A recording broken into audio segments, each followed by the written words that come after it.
just are here. Welcome to What's Your Story? I'm your host, Charley Timmins, and today we have another guest. I always bring you guests that are authentic and genuine.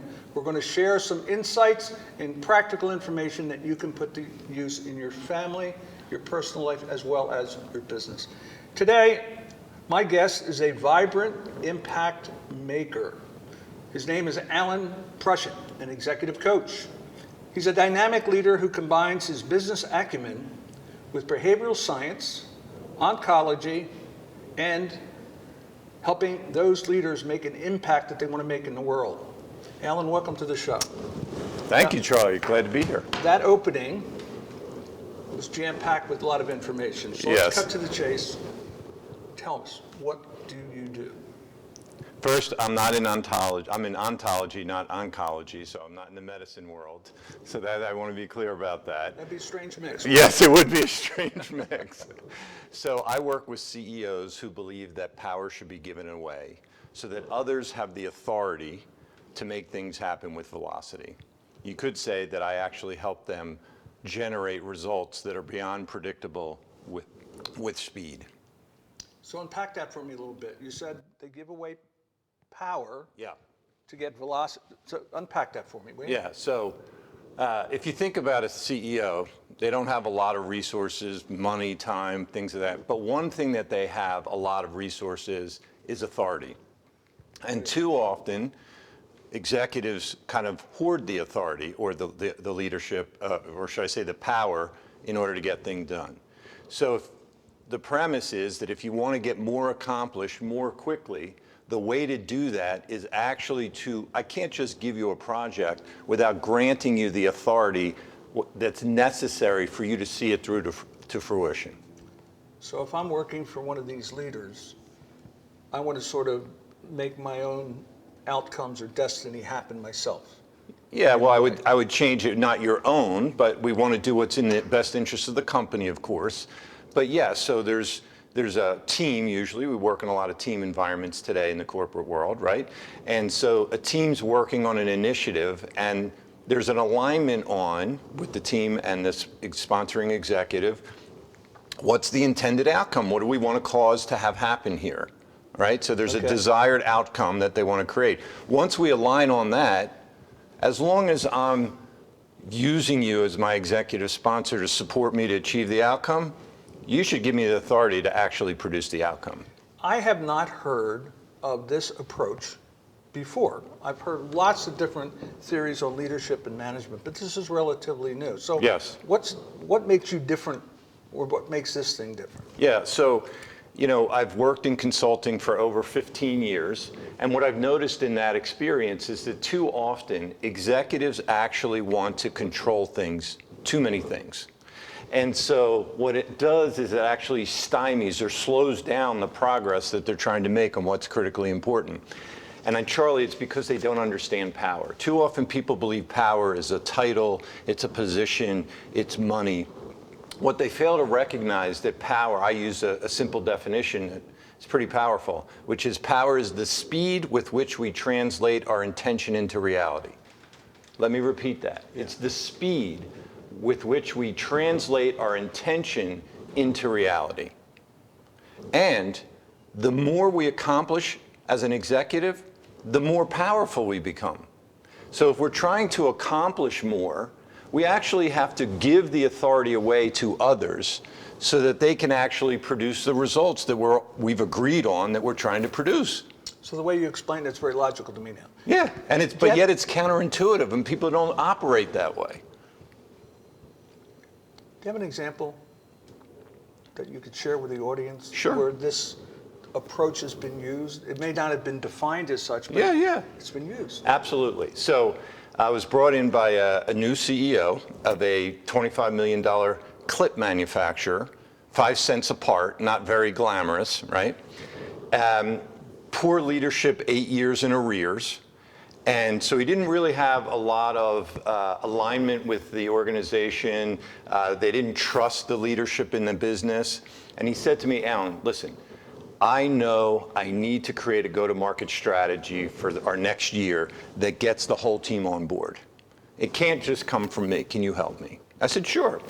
So first, he wanted me to create a strategy with him. I said, no, we're not going to be doing that. I said, we're going to put about a dozen people of key stakeholders, or what I like to call bell cows in your organization, the people that other people in the organization listen to. We're going to put them in the room.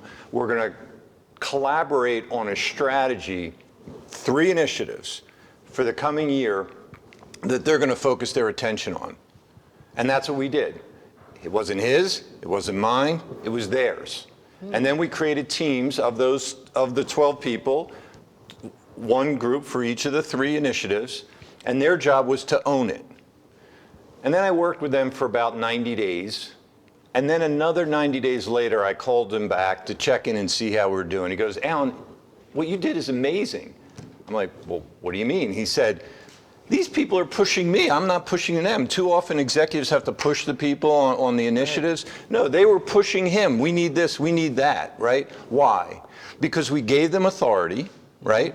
What do you get when you do that? Okay, you get ownership, you get accountability, you get quality, you get velocity, and most importantly, you get profitability. And all of it is beyond what is predictable. So it is counterproductive, counterintuitive for what's in most management books, but it makes perfect sense the way you just explained it. My question, was that leader part of those 3 initiatives? No. He wasn't in the room? No. Well, yeah, he was in the room when we created them. That's my point. Right, but he was just a partner, like a member of the team, just like anyone else. He didn't have a bigger voice. That's my job to make sure he didn't have a bigger voice, right? And, you know, when he does, of course, any executive has the right to express a strong view. My job is to challenge it and to make sure that others in the room were also aligned with it and not just accepting it because the CEO said. That's correct. They can be intimidated and not truly share what their feelings and thoughts are. Right, and my job, I'm not intimidated by the CEOs, so my job's to actually be the buffer between the CEO and their team. So not every company is a target for you that you can help. So give us a sense of, for whom do you do this work? Yeah, so I like to look at a little less about the company and more about who's leading the company. All right. So I work with what I call humble achieving CEOs who actually have a commitment to produce results that are beyond what's predictable in their company today, okay? They recognize that they can't do it by themselves, and they have the humility to put others and the interests of the position ahead of their own interests. This humility, is that a learned behavior, or is it just naturally part of their DNA? I would say yes to both. I would say you clearly have people that it's part of their DNA. But I would also say that there are executives, I have experienced executives, that it's clear that listen, we all develop things over our lifetimes, right. And I believe any of us can develop the ability to have more and more humility. So I believe it's both. So why do you do this? What is it about this kind of work that really, well, I wanted to ask, what did you do before you got into this practice? Maybe that's a good lead-in. So most recently, the last 15 years or so, I was in the various forms of the consulting industry, right? And I'm industry agnostic. I didn't sell industry expertise, so no one hires me because I know their industry better than they do. That's not why they hire me. Why they hire me is because I can help their teams execute beyond what's predictable. That's what I've been doing for the last 15 plus years. I left because I had decided that I wanted to go become a CEO. And in the course of speaking with people about that, they said, listen, you seem really passionate, probably were really good at this coaching and consulting thing. Why are you not doing that? So I contemplated what they said, and I actually went and looked back at my life. And what I saw was that actually who I've been my whole life and how I occur for people is coach. And so I decided to embrace that that's who I am. And so what I'm doing today, it's pretty simple, Charlie. I'm committed to transforming the world by helping leaders see new possibilities. Say that again. Transforming the world by helping leaders see new possibilities. That's a pretty strong why. It is. And the way I do that is actually by shining a light, kind of like the lights here shining on us, right? Shining a light on that which they don't see. And by doing that, I'm illuminating and empowering them and their teams to see new paths forward. And it's only when we take new paths forward that new possibilities emerge. How do you know in advance that that particular executive will resonate and allow his organization to take the power and run with it? Yeah. Well, you know, I'd like to think I'm good at judging that, but I'm not, you know, perfect about it. And you're a behavioral analyst, right? I am a behavioral analyst, and ultimately I judge people based upon not just what they say, but how they behave. Okay, so as an example, I've done work in innovation, and when someone says to me, well, we want to do a lot of innovation and it's really important to our business, the first thing I say to them is, let me see your budget. Okay, let's talk about what's your budget for innovation. Now, you say you're interested, but if we got a rounding error that your budget represents for innovation, you're really just making lip service. You're not committed to it. I got you. So is this something that there's a trigger event that usually occurs? For the client? Yeah. What are they telling you?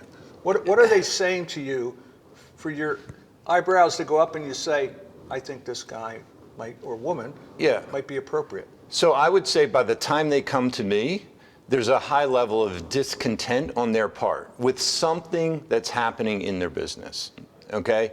And they're driven by that disconnect. So my job is very much like a doctor's then. My job is to actually diagnose what's the discontent. Where is it hurting? Why is it hurting there? Why do you think you can do more with that? What's in the way, right? And the purpose of that is not to actually have them feel the pain more, which they will in the form of those questions, but rather to get present to, oh wait, this really is a big deal. Like it becomes a bigger deal than they even thought possible. Sometimes when they talk it out, it suddenly becomes real for them. Exactly right. Exactly. And you're very talented at doing that. Thank you. I know that you are. Thank you. Listen, we need to take a break. We need to hear from our sponsors. Terrific. We'll be right back with What's Your Story. Alan's got more to share. Thank you. Be with us.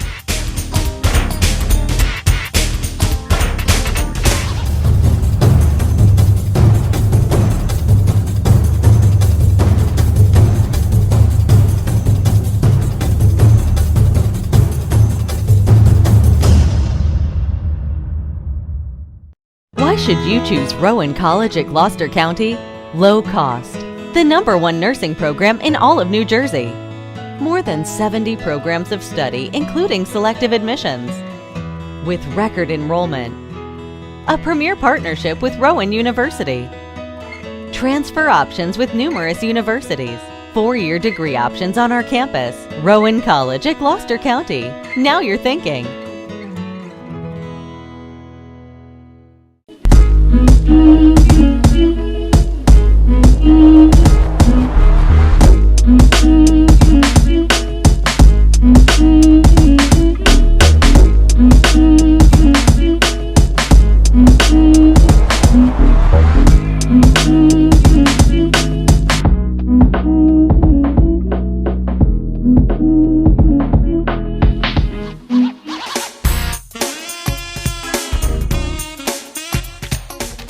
Welcome back to What's Your Story.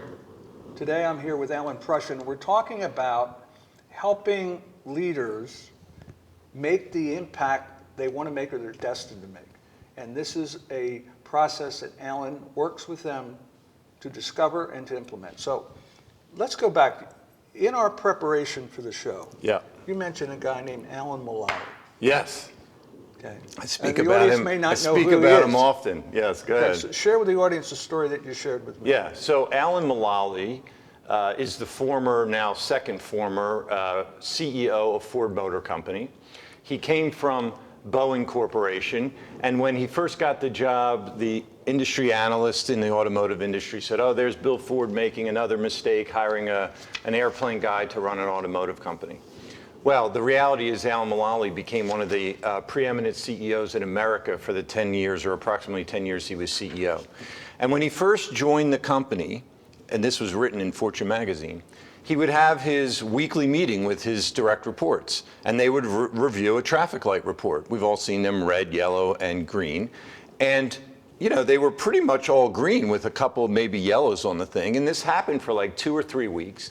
And then finally he said in one of the meetings, listen, we lost a lot of money last year. Something must not be going right around here. We can't solve problems. That's what we're here to do. We can't solve problems if we don't know what they are. So who's got a problem that we can solve? And here's the irony. The first guy that spoke up actually became the next CEO of Ford, which I find kind of fascinating. But he said, we're having a liftgate problem on the F-150, and he thanked him for bringing it up. And they went and the F-150 is like their biggest seller, isn't it? It is. Today it's probably even bigger. That was probably 2006 that we're talking about that this occurred. But what it points to, even senior executives in the largest companies in the world are afraid to be vulnerable, to admit that something's not working in their area of purview. That's correct. Okay, and Alan Mulally revealed it. Now, what does it speak to? It speaks to the pre-existing culture that existed, that it was not okay to admit that something wasn't working. That's correct. Yeah. So many companies have that as their legacy. Yeah. That ideas don't grow here. Yeah. We do things the way we've always done them. And he changed that. And he changed the culture, and they were, by the way, and you probably remember this, they were the only one of the 3 motor companies that actually did not take a bailout in 2008. And it was because he dealt with the reality of their P&L and sold off business units before the 2008 crash occurred, and they actually had the cash to survive that experience. Didn't they own Saab at one time? And I don't remember if it was Saab. I think they owned some of the British companies like Range Rover. I'd have to look back. I don't remember which was, but they sold them before, so they had the cash to survive the 2008. They weren't being reactive; they were being proactive. Yeah, well, he was dealing with reality. He was looking at the P&Ls, and this is not going to fly if we continue down this road. So we talked about power. Yes. And you talked about different kinds of power. Yeah. Would you share with the audience elaborate on that a little bit? So. First of all, I think that people really don't understand power very well. I think that people, my experience is leaders look to amass power to control things, to control their environment, to make them look good. They want positions of power with titles or authority and responsibility and money. I use a definition for power that's quite simple. Get ready for this, it's profound. Power is the speed at which we translate our intention into reality. Let me repeat that, because we don't think about this.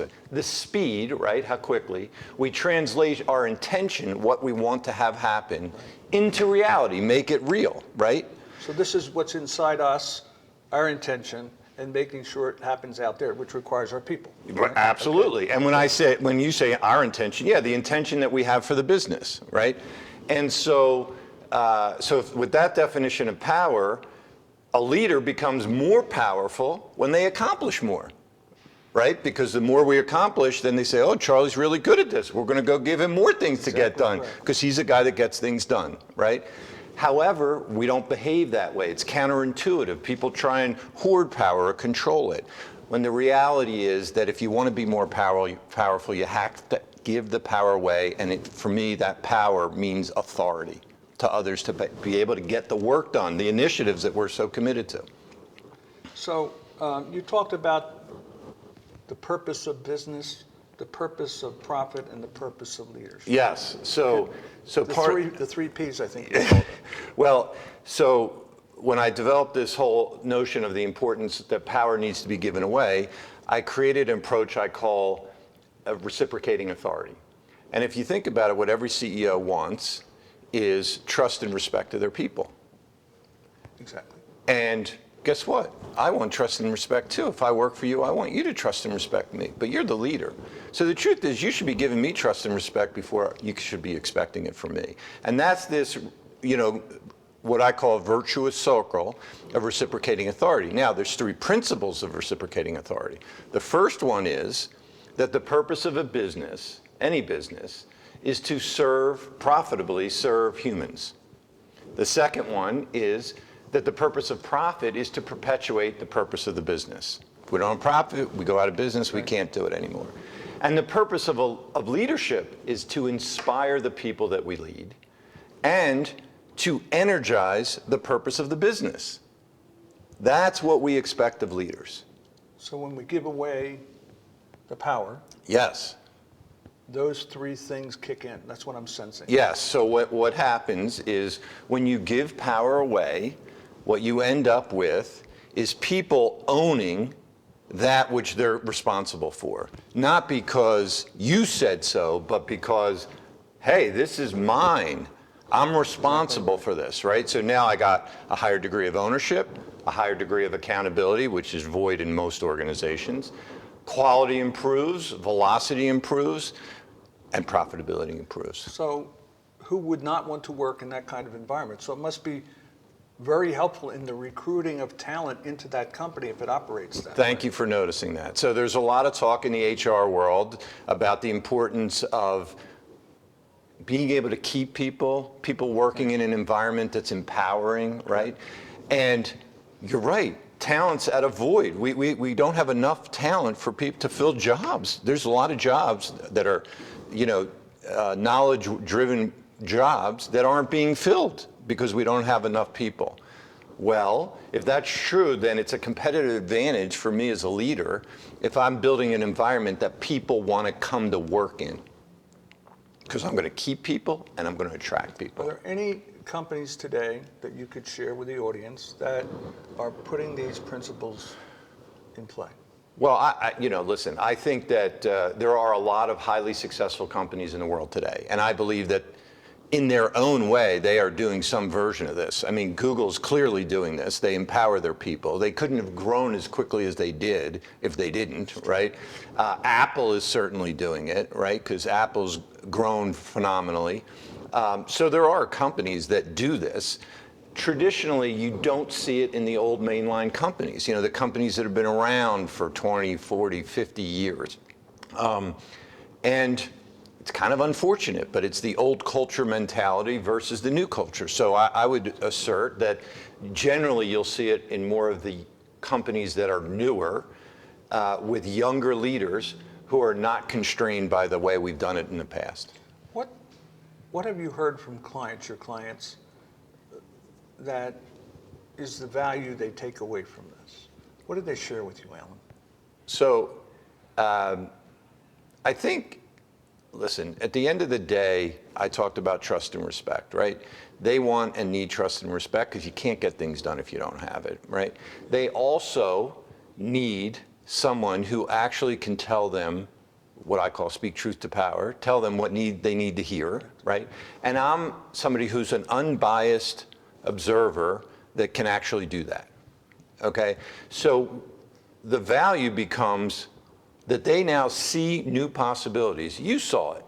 When I started to explain what I did, the light bulb went off for you. You said, oh wait, this helps you keep employees. Yeah, and of course attract employees. That makes us more competitive, right? So all of a sudden, they see a possibility that they never saw before. Most people associate value propositions with a direct economic return. This is much deeper than that. It is much deeper, and quite frankly, it have a huge financial return, right?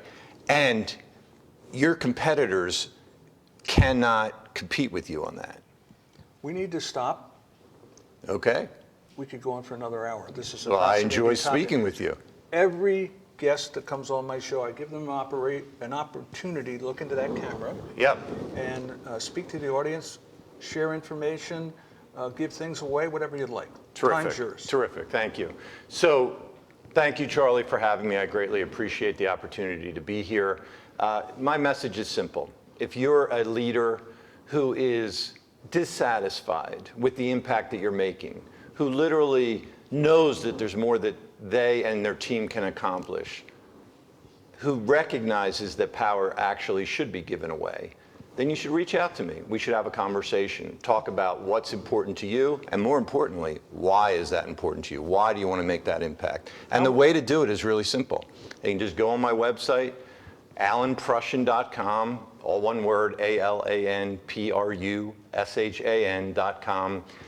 there's one tab you can go to where you can schedule a time to meet with me. We'll get on a call and we'll have that conversation. I want to thank you for coming on the show. Thank you for having me, Charlie. Greatly appreciate it. I love that you expanded my brain today, and I'm Good. looking at things differently. I appreciate it. For the audience, I hope you enjoyed our conversation, and we'll see you again next week here on What's Your Story. My guest will be authentic and genuine with practical information and insights that you can put to use immediately. Have a great week. Be well.